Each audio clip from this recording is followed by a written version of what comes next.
Morning. Good morning.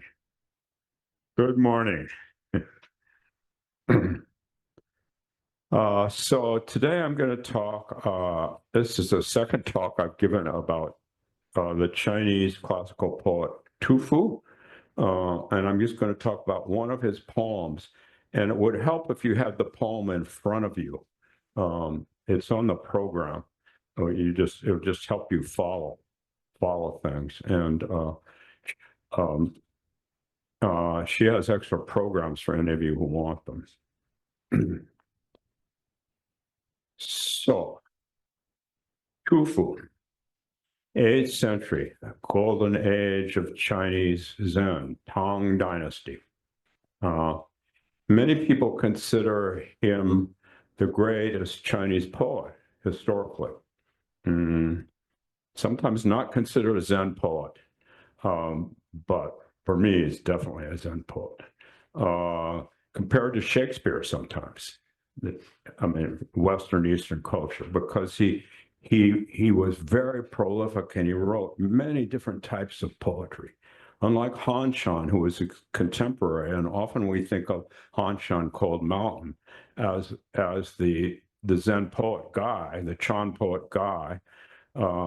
He had kids, he had a wife, he was a failed administrator, and he wrote about all kinds of different themes. Whereas Han Shan, was beautiful, writes mostly about one theme. So he wrote poems about ordinary activities. He wasn't a monk. He never mentions meditation, although he's alluding to it, I think, continually without mentioning it. And he immersed himself in Taoism, Buddhism, Zen, and nature.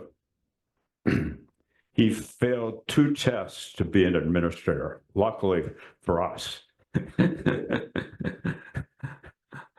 So I don't know how many poems he sold, but he did have a wife and kids, and it was a very tumultuous time in China. There was a civil war that occurred in China when he was in his early 40s, a huge civil war. Millions of people were killed. We think we have it bad now. Well, read about that civil war in China during the Tang Dynasty. And that civil war lasted until close to his death. So a lot of his time, he was a refugee. He lived and wrote close to nature. So that's an intro, and here's the poem. Amid spring mountains, my absence friend, alone searching for you. Axe strokes, crack, and quit. Quiet mystery deepens, following a stream up into last snow and ice, and beyond, dusk like aslant to Stone Gate forests. Dear roam all morning here, for you harm nothing, want nothing, wanting nothing, you know chi, gold and silver all night, bursting forth in such dark, the way home lost, I feel it drifting, this whole empty boat. So this poem, we can think about on 2 levels. On one level, which is important, he's going into the mountains to visit an absent friend of his, another Zen master, and he's goes into Stone Gate Forest to look for him. That's his friend Zen master Longbow, and who has this mountain hideaway in Stone Gate Forest. But I'm going to talk about the level below that, the deeper level. So, amidst spring mountains, my absent friend, alone, searching for you. So, absence and presence. We say emptiness and form in our translations, but other translations are absence and presence, presence and absence. absence. Absence when we let go of everything we know and return to zero, to nothingness. I had an aspiration as a young man to have an absence friend, to settle into that absence. That was my whole focus of my being for several years, to have an absence. I practiced with my teacher, Suzuki Roshi, for 5 years, and I sometimes tapped into that deep quiescence, that deep absence from which all life emerges and to which all life returns. Sometimes I did. And then I moved, as many of you know, to northern Minnesota. Now, how I happened to move from California to Minnesota is a long story which I do not understand. Then I moved to northern Minnesota, and again, living close to nature, because that has always been my preference too, with my little family. And I felt the stillness sometimes there. I sat a lot. I meditated a couple hours a day in the morning and at night. And sometimes I felt the stillness. I felt the aloneness of everything. But often I felt just loneliness. But when we're bereft, often we're close to aloneness. Loneliness and aloneness, when you really allow it to come in, are not very far apart. Do you know what I mean? They're not very far apart. So I felt sometimes that absence emanating from the sky, the river, the mountains. Sometimes not. My absence friend. So then I sent a letter to my teacher whom I had abandoned. That sounds dramatic. I just left. We would like to be a bit dramatic, so we say abandoned. I sent a letter to him, and I got a letter back, and I never got anything in the mail from San Francisco in northern Minnesota. It was San Francisco. And it was from my teacher. And it was a very short letter. And he said, I don't remember much about what he said, but I did put it in one of my books. He said, at the end, I may forget your name, but I will never forget you. Absence never forgets us. Presence, we think, is unmoored. It's not unmoored. It's moored into absence. Comes from absence. It emanates from absence. So I had tears as I read his letter, and I felt his presence in his absence. I felt it deeply in his absence. And a year later, he died. And I felt it so deeply that it's never left me. And this is not a form or a memory of him or a picture of him, although I like that stuff. Although I do challenge a lot of the things he says in his books. Well, why not? Why not? In his absence is his presence. In the absence of everything is your presence. Your presence emanates from that absence. Do you know what I mean? Your presence emanates from that absence, from that stillness, from that joyful sense of interconnectedness. Not always joyful, not always joyful.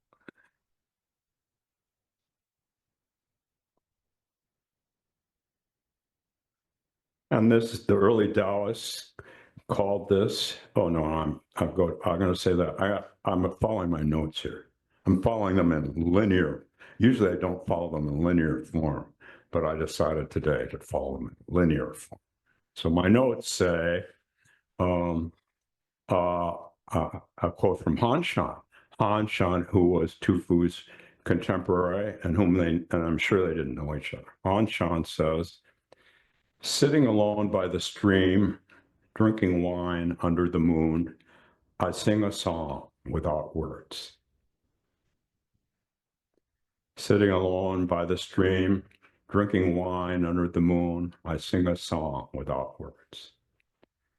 So my teacher is singing a song to me right now, and he died in 1971. And I'm singing that song to you. Can you hear it? Can you hear it? He died before most of you were born. And he couldn't carry a tune, and neither can I, but who cares? It's a beautiful song. It's a wonderful song.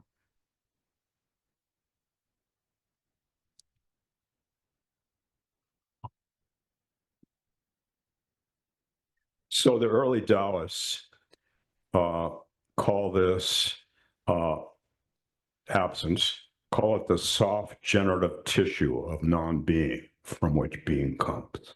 The soft generative tissue of non-being from which being comes. Because absence and emptiness are stark words. We kind of want to withdraw when we hear those words. But when we release from our continuous chatter, even for a moment, we sink into a warm, soft absence. Buddha nature in Zen, Buddha nature. Tathagata Garbha, but also, what's the synonym for Garbha? Means nature and also means womb. So we sink into Buddha womb, our own very totally dark womb of being, which is manifesting itself as everything and everyone.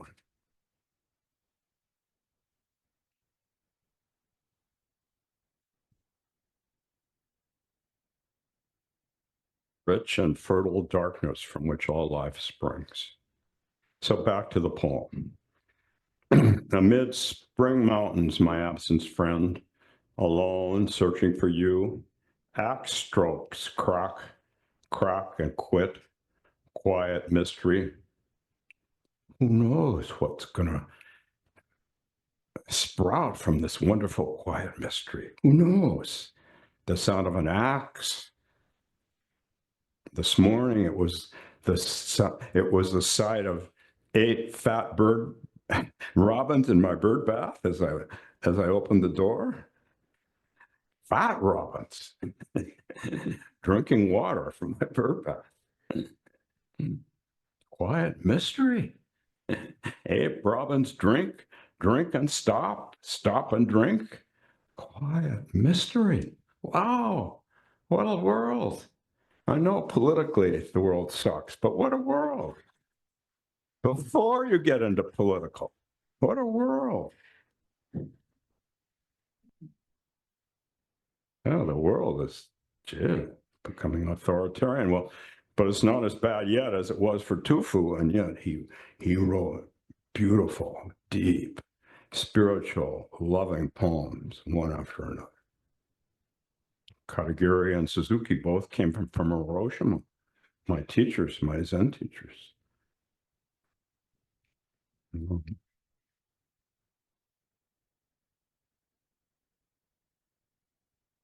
So there's a Taoist word, which also becomes a Chan word, a Zen word, Sujan, the aliveness of particular things. So I've told the story before about when Wang Ho was dying, his students were all gathered around him, wanting some words of wisdom, wanting him to tell them something, give them some hope as he died, and a squirrel screeched on the roof. And what did Wang Bo say? He said, "It's just this and nothing else." Right? The aliveness of particular things. The squirrel on the roof, occurrences appearing as themselves out of this great mystery, this great absence. Without conceptual overlay. We overlay it with so many concepts that we forget it. So my delight is to remind you of it, to remind you of it.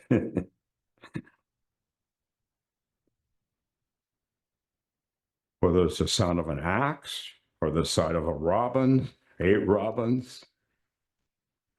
We have we have robins in our bird bath because Linda, my wife, keeps the water warm for them.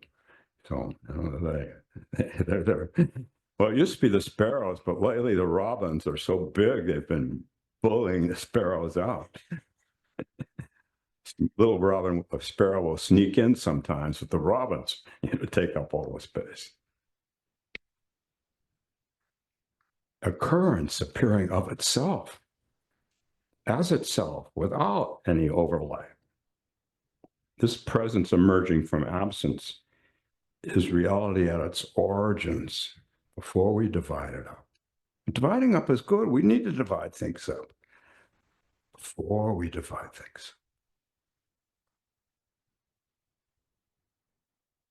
I call that, well, no, Buddha called that. Well, I call that Buddha, whatever.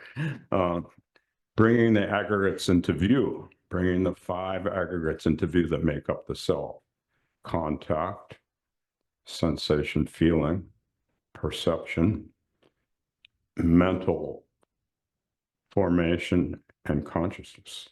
Usually we miss the first 3 because we're so caught by mental formation and consciousness. The last 2, they just cover over everything.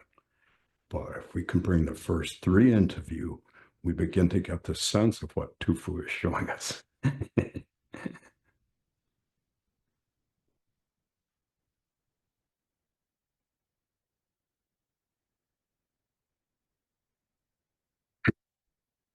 Seeing 10 fat red-breasted robins in the bird bath, or listening to the axe with no need to do anything about it or get caught in any narrative about it. I may want to have a narrative with my wife about it. That's fine, but I don't have to, it doesn't have to just dominate so I miss the joy of the robins. But yet it does so much for us. We get caught so much in the concepts and forget the delight of just being, emanating from this great mystery. Great mystery. It doesn't know it's a great mystery. It doesn't need to know.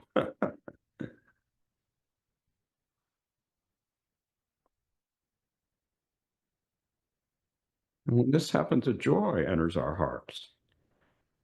It's possible for to have too much delight for the narrator to take over. It is possible to have too much delight for the narrator to take over. It's possible. Or too much sadness for the narrator to take over because we're just here feeling sad, missing our friends, missing our teacher. So we don't have to get bogged down by a lot of narrative. Do you know what I mean?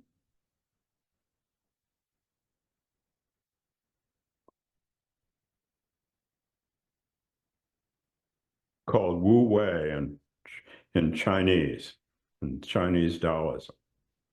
Wu Wei, W-U-W-E-I. You can Google it if you don't know it, and got lots of stuff. Boy, things have changed, haven't they? I don't know if it's good or bad, but just Google Wu Wei and you get about 5 pages, 10 pages. So-called flow, just being in the flow. And somebody said to the founding teacher here once when I was at a Dharma talk with him, you seem to be in flow, Hojo-san. How do I get into flow? And Katagiri said, don't try to get into flow. You're already a manifestation of the total dynamic working of life. If you try to get into flow, you miss it. It's supporting you right now. Appearing, disappearing, disappearing, appearing. We cannot count on anything, but we don't have to count on anything because we can count on absence, the great mystery from which we all come and to which we all return.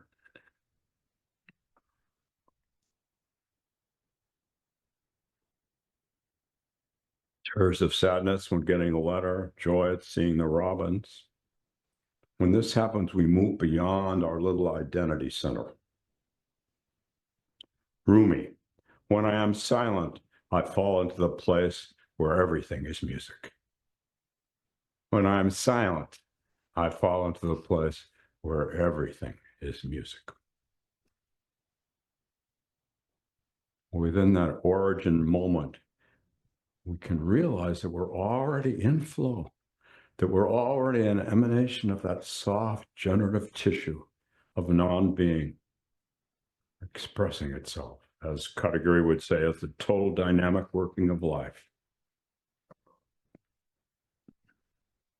Spring mountains, my absent friend, searching for you. Axe strokes, crack, crack and quit, quiet mystery. Absence acting is the cracking of presence, right? Absent acting as the presence of walking from my house yesterday to visit my friend Bide Makaska.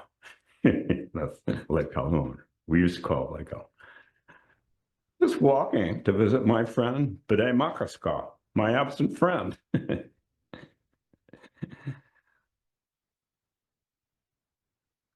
I live only 4 blocks from the lake.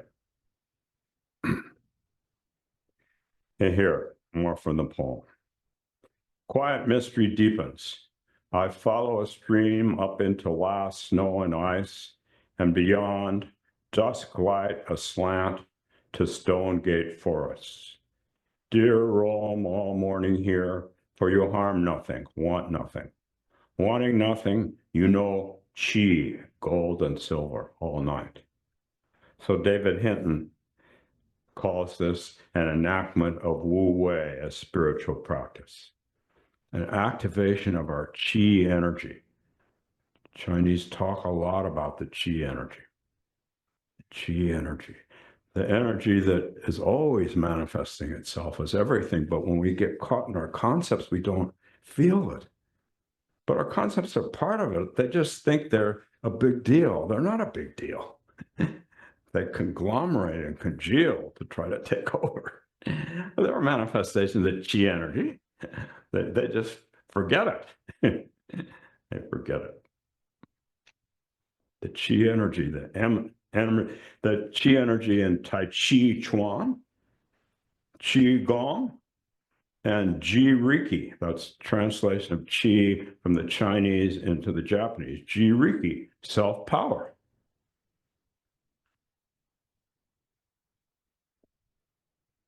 Activation of our Qi energy in one of these practices, or in just sweeping the snow off the sidewalks. Someone this morning did a beautiful job of sweeping the snow off the sidewalks. But the person who did it, if they really did it, there was nobody there. There was just the sweeping. It was still out there. It was absent. Everything was absent because the snow was covering everything. And yet the sidewalk got swept. I don't know who did it. Some bodhisattva. I came in early and the snow was all there. I looked out my window a half hour later. It was gone. The sidewalk was clear.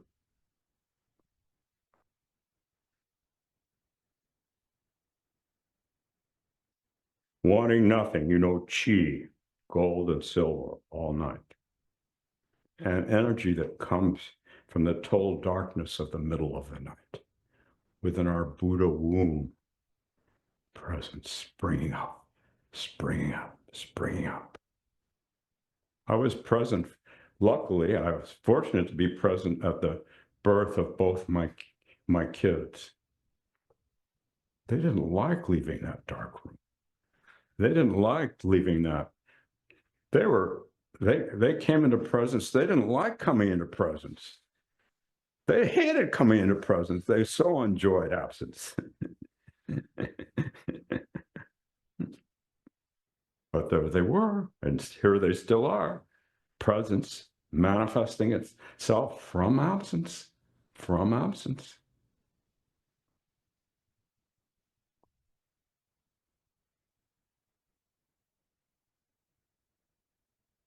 totally dark, totally mysterious. Chi, so much more vitally alive than our habit formations or conceptual straitjackets. Bursting forth in such dark, the way home lost, I feel it drifting, this whole empty boat. So he's lost track of where his home is. He's lost track. And of course, there's been so many ruined cities around him from the Civil War. Bursting forth in such dark, the way home lost, I feel it drifting, this whole empty boat. He's returned to absence. He's returned to absence. It means he's lost track of time and space. And in any place he can get refuge, he's a refugee. To be a real Zen practitioner is to allow yourself to be a refugee. We're all refugees anyway. We just don't like to admit it. But we are, because everything we count on is going away. Either it's leaving us or we're leaving it. And that's when we can settle into absence.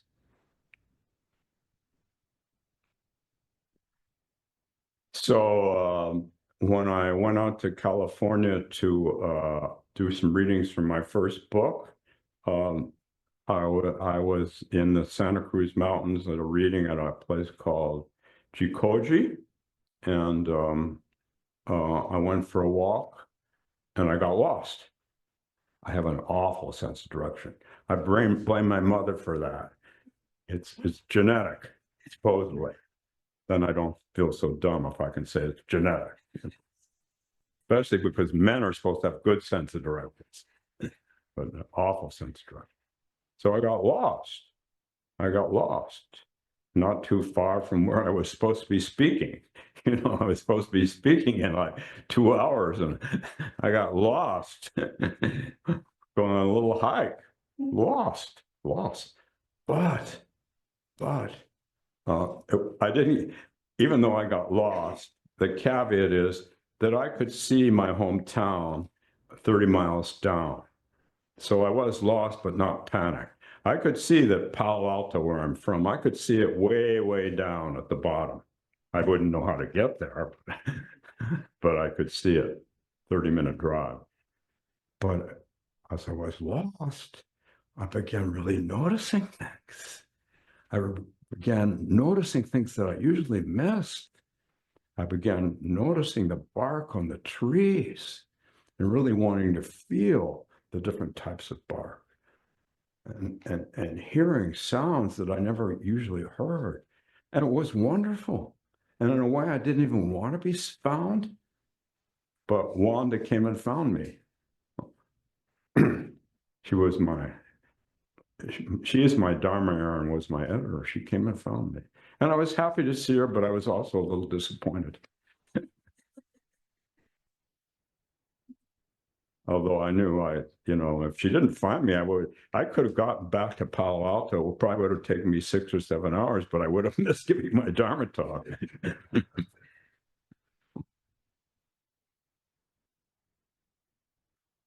So David Hinton says, Tufu belongs to that cosmological drift, that refugee story. We all belong to that refugee story. As a refugee from California many years ago, I cried when I read my teacher's letter. I realized how much I missed him, how much I missed a Sangha, a community to support me. I cried.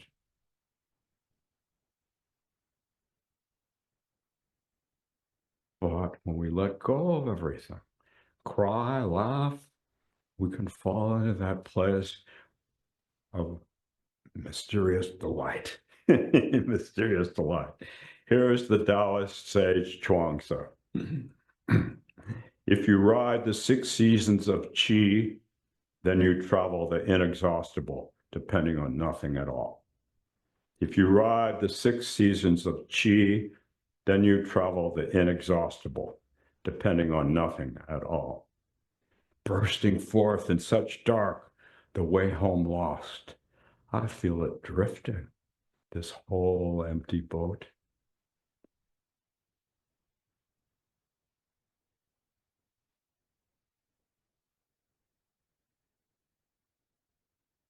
You're welcome to join me in this whole empty boat. Maybe you've already joined me. Maybe we've already joined each other in this great mystery in which absence emanates as presence. That's what I want to say this morning. And let's see, how are we doing time-wise? I've got time for some questions, comments. I'll start with the people online. Folks online, let's see, I think I'm going to pull this toward me a little bit so I can see. People online, questions or comments?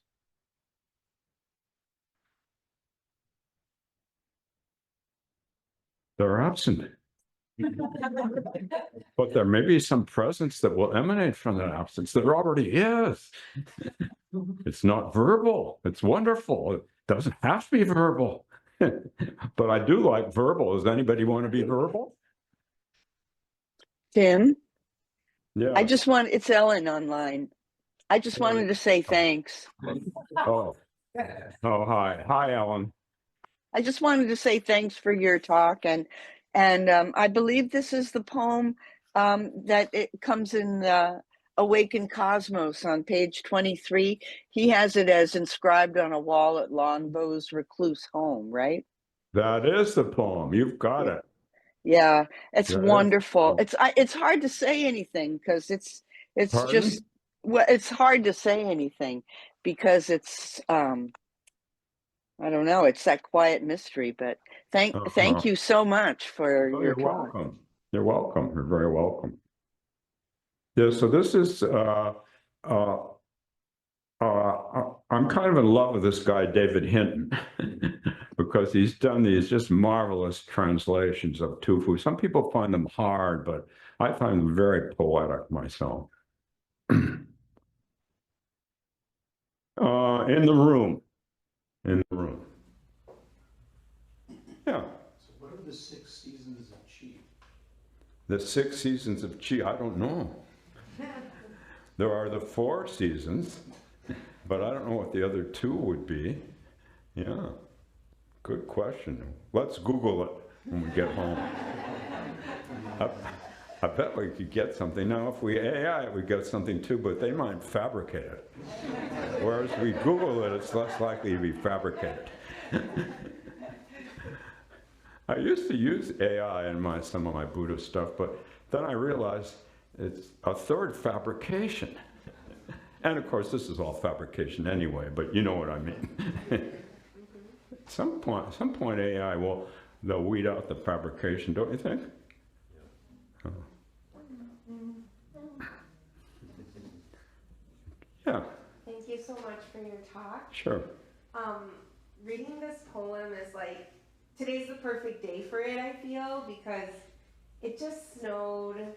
Everything goes so quiet when there's freshly fallen snow, right? Yeah. And so, talking about that absence I had never seen it that way, and I really appreciate that. Because that way we can also embrace the absence and embrace the quiet without feeling that we're missing out on anything. Yeah, so thank you. Thank you. I wanted to add something. You know, I'm mother of 2 college students, and the more I think about young people and how they find peace or how they can find that quietness,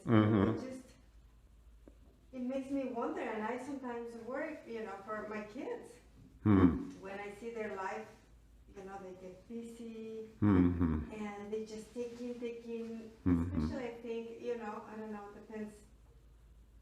My boy, he loves to be, just be engaged, just kind of continue to feed, Yeah. and I was talking to him, and I was just sharing before he was going back to Chicago. Yes. How do you find peace when you're like over? Yes, You were well, trying to find what are the ways. I feel just like taking a nap or like playing Yeah. music or something. But I was maybe I shouldn't be giving like a specific, you shouldn't what? be giving a specific, directions. But I was just like, I was just saying, for me, going into nature, really going long enough. Sometimes I have a heartbeat that is fast because I'm all in my head. And if I go long enough, nature takes it away from me. And then I feel like the same heartbeat as, and that brings me a lot of peace. And I just feel sometimes youth, or many of us, are afraid to just feel sometimes that emptiness because it feels a little lonely sometimes. Yes. And boring. Yes. Sometimes. Yes.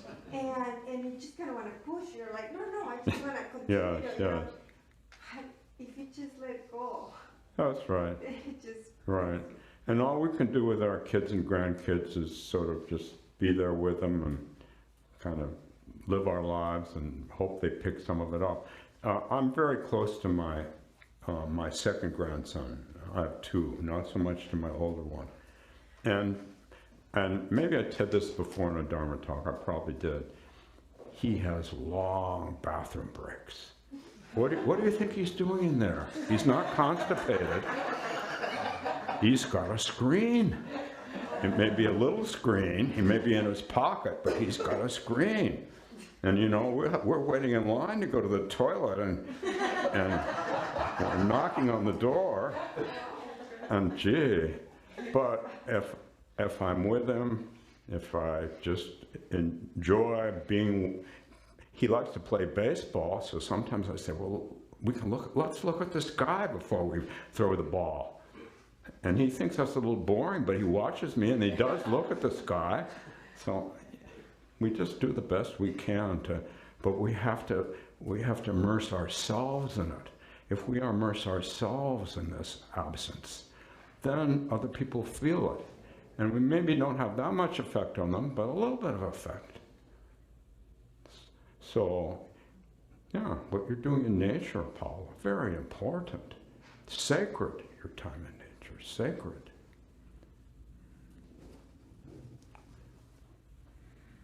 I don't know if anybody else had thoughts about the wildfires in California in this talk. Yes. You had a few references to being a refugee, and you mentioned California, and you mentioned absence. Yes.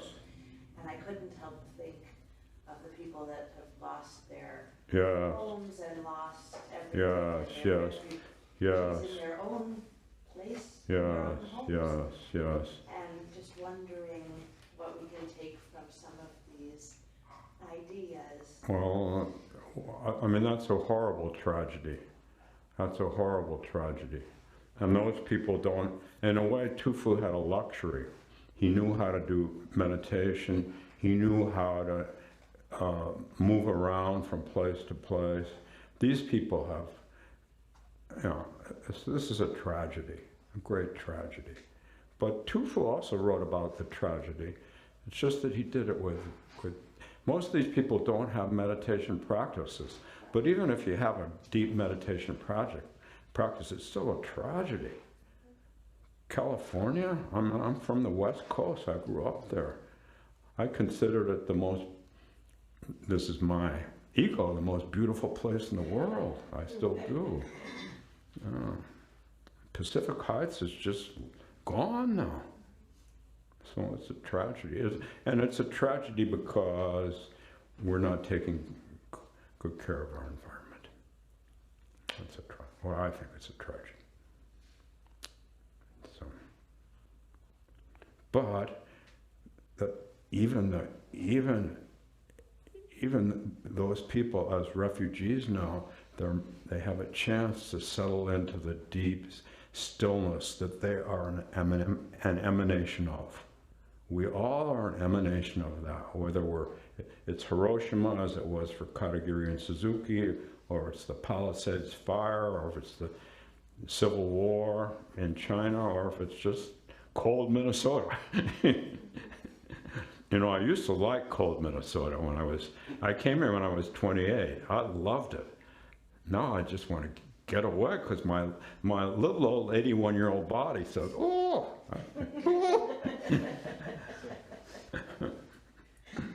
But there's presence here. That absence, that stillness, that cold can give me some great joy if I just allow it to be.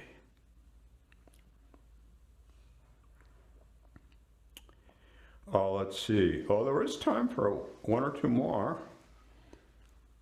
The 50 people online, does anybody want to say something?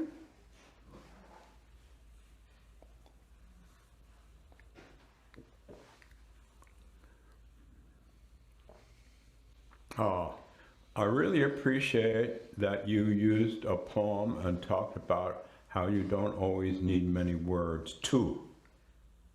Oh, thank you. Thank you.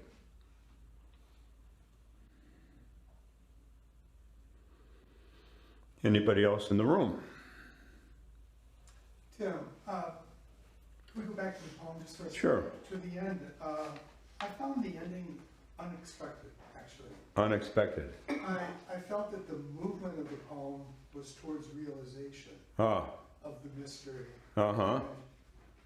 And the realization of Yeah. his friend and Yeah. where he is. Yeah. And I would have expected, and I guess that's why it's a wonderful poem, I would have expected the way home to be found, not lost, and for the poet to be rooted, not adrift. Uh-huh. So as you reflect on that, do you have any thoughts about it? Well, Let's read the poem out loud again. These poems are meant to be read out loud. Do you want to read it, Mark? Or would you rather have me read it? You read it, so Okay. that we can hear. Amid spring mountains, my absent friend, alone, searching for you. Axe strokes, crack, crack and quit. Quiet mystery deepens. Following a stream up into last snow and ice and beyond. Dusk, light aslant to Stone Gate forests. Dear roam all morning here, for you harm nothing, want nothing. Wanting nothing, you know, chi, gold and silver all night. Bursting forth in such dark, the way home lost. I feel it drifting, this whole empty boat. So do you have any intuitive sense about how and why he ended it that way? Well, emptiness, of course, is at the center of so many. Uh-huh. And I guess the surprise for me was that the emptiness left a feeling of adriftness, rather than the mystery deepening and being, in a way, kind of realizing. So I find the poet unsettled at the end for the first time in the poem, and it left me unsettled. And so maybe that was. But it ends with the empty boat. It ends with an empty boat, which I take as a metaphor for Yes. existence. Yes. So we're all drifting. I guess We're all drifting. And in that drifting, we can rest in the empty boat. We can rest in the empty boat. You know, there's a Chuang-Tzu story about the boat. You know the Chuang-Tzu story about the boat, the empty boat? Well, Chuang-Tzu tells a story, and he says, two people are riding in different boats, and the boats collide, and the people have a fight. And he says, what if the second boat is empty? What if the second boat is empty? What do you fight about then?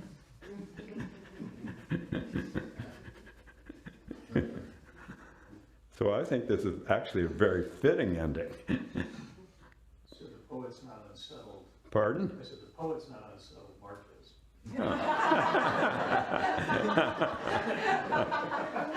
Once again.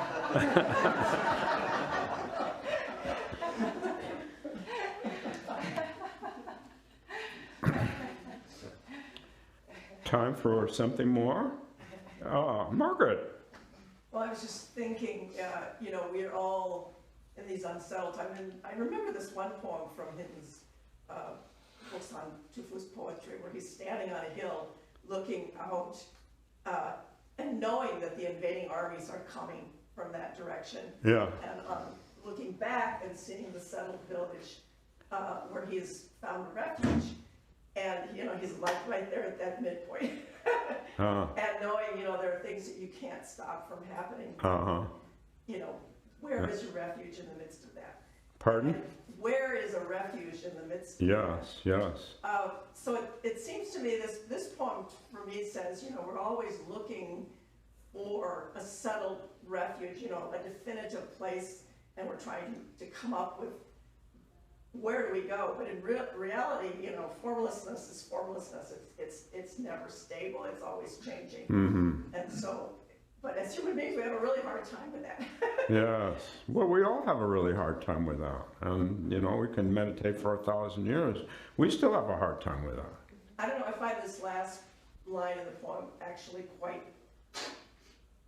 I don't know, quite comforting in an odd sort of way. There's really no place to go. It's, you know, being with whatever's arising around you. Thank you, Margaret. Yes. I think just like adding to what Mark was saying and what Margaret was saying, I feel like, and what you were alluding to with like the drifting, I feel like that's just kind of like my experience of life moving forward, and is just kind of like a drifting. And like the real powerful word in this sentence is the I feel it. And like The powerful word is what? Is feel. Oh. And like the feeling Yeah. of the drifting, I think that kind of ties it together for me, where like to feel your life drifting, that like implies a presence that you have with your life. And I don't know, I found that I like don't feel the drifting, and so for the poet to feel the empty boat drifting was very like, that was very powerful. Yes, thank you. That's good. Thank you. Anybody else? Yes, I want to talk about the first couple of lines. Okay, let's go back to the first couple of lines. Read them. Amidst the spring mountains, my absence friend, alone searching for you. Axe strokes crack, and quiet mysteries deepen. Seems to me that in the first line, there's a sadness or desolation and drifting in it. And then all of a sudden the axe comes in the present moment. And the present moment is followed by a consolation, deepening into the mystery. Well, that's good. Thank you. That's like the squirrel screeching on the roof. I mean, those guys, I don't know if they were all guys, they were, the teacher's leaving, he's dying, come on, give me something. And all the teacher says is, it's just this. I don't know how a squirrel can screech, though. I've read this and I thought, you guys ever heard a screeching squirrel? Oh, you do? Oh, okay. Well, I'm deaf, maybe that's why. Yes, but right, thank you, David, thank you. Thank you, Davey. Well, I think that's good enough, and I'll just turn it over to the Dawn. So thank you all. Thank you all.